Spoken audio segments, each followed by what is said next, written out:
ہیں، وہ جو ذات تم جا کر اینڈ ہوگے اسی کا نام اللہ رب العزت ہے، جس کو کسی نے پیدا نہیں کیا۔ یہ اسلام کا بہترین عقیدہ ہے۔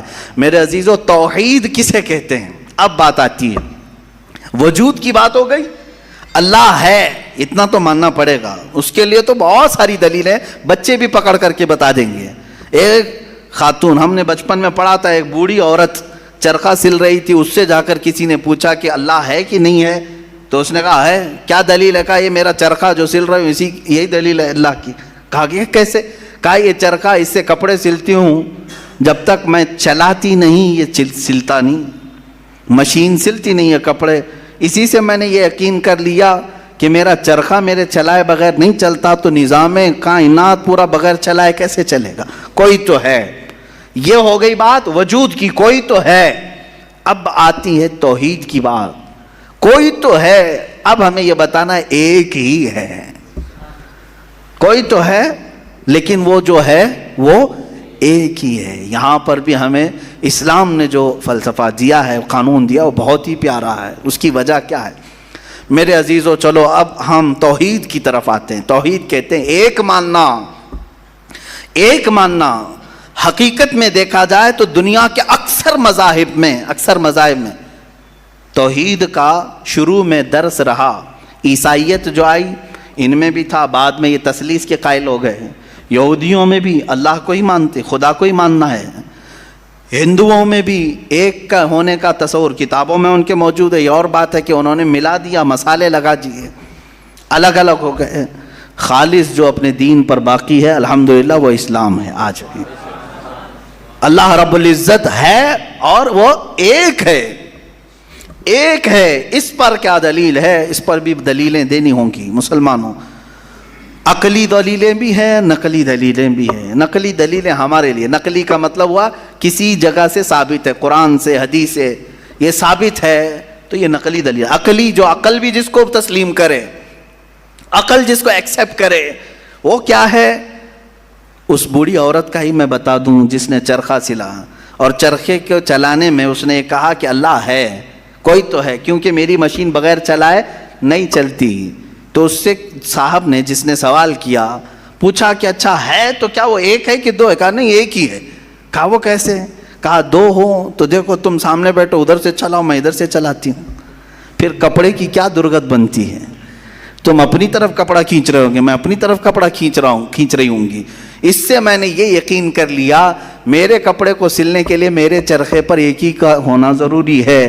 دو بیٹھیں گے تو کپڑا پھر پائجامے کی بجائے کرتا ہو سکتا ہے، کرتے کی بجائے بھی ہو سکتی ہے، کچھ بھی ہو سکتا ہے، کچھ بھی سل جاتا ہے۔ تو دو لوگ ایک مشین کو سلنے جائیں تو نظام درہم برہم ہو سکتا ہے، تو ایک پورے کائنات کا نظام اگر دو لوگ چلانے لگیں تو ایک دن ایک کہے گا نہیں میں آج بارش برساؤں گا، دوسرا کہے گا نہیں میں آج دھوپ ڈالوں گا، تیسرا کہے گا کہ نہیں میں آج چھاؤں ٹھنڈی پیدا کروں گا، تو یہ تو انہی کے درمیان جھگڑا ہوتا رہے گا۔ اسی لیے قرآن نے بھی کہا لَوْ كَانَ فِيهِمَا آلِهَةٌ إِلَّا اللَّهُ لَفَسَدَتَا، اگر ان کائنات میں، زمین و آسمانوں میں خدا کے علاوہ دو ہوتے تو ضرور اس میں فساد ہوتا، ضرور اس میں نظام درہم برہم ہوتا۔ میرے عزیزوں، یہاں دیکھ رہے ہیں ہم بہت سارے نظاموں کو، کمیٹی کا مسئلہ ہے، مسجد کا مسئلہ ہے، بہت سارے چیزیں دیکھیں، صدر صاحب کچھ اور کرنا چاہتے ہیں، نائب صدر صاحب کچھ اور کرنا چاہتے ہیں، سیکریٹری کچھ اور کرنا چاہتے ہیں، حکومت میں جائیں پرائم منسٹر کو اور چاہتا ہے، ہوم منسٹر کچھ اور کہتا ہے، اس کی تو بڑی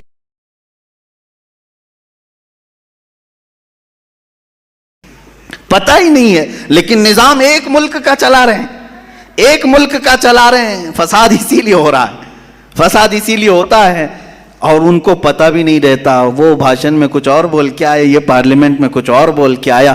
یہ سب ہماری مثالیں جو میں آپ کو پیش کر رہا ہوں دیکھ کر کے سمجھنے کے لیے، ایک سے زیادہ جب ہوتے ہیں تو عقلوں کا ملنا ضروری نہیں، ہر ایک کی عقل الگ الگ چل سکتی ہے۔ اب آئیے، کوئی کہہ سکتا ہے نہیں بھائی اتحاد سے بھی تو کام ہو سکتا ہے، یونٹی سے بھی تو کام ہوتا ہے، کچھ جگہ ہوتا ہے نا۔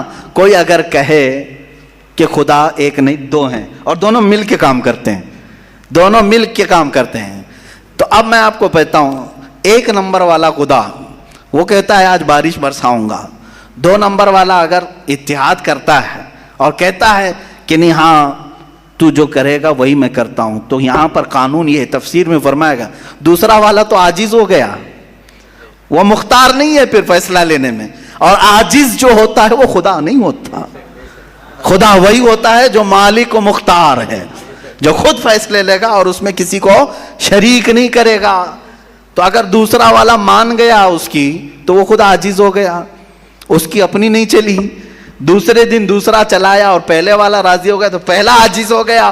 تو خدا عاجز نہیں ہو سکتا، یہ ہمارا عقیدہ ہے. خدا وہی ہے جو قادر مطلق ہے، قادر مطلق ہر چیز پر وہ خود فیصلے لیتا ہے، خود ہی اختیار رکھتا ہے. الحمدللہ اسلام کو اتنا پاک و صاف رکھا گیا ہے. خدا کا جو عقیدہ ہے ہمارے ہاں، عقیدہ توحید ہے، وہ انسان کے ذہن کو بھی پاک و صاف کرتا ہے، انسان کا ذہن بھی پاک و صاف رہتا ہے.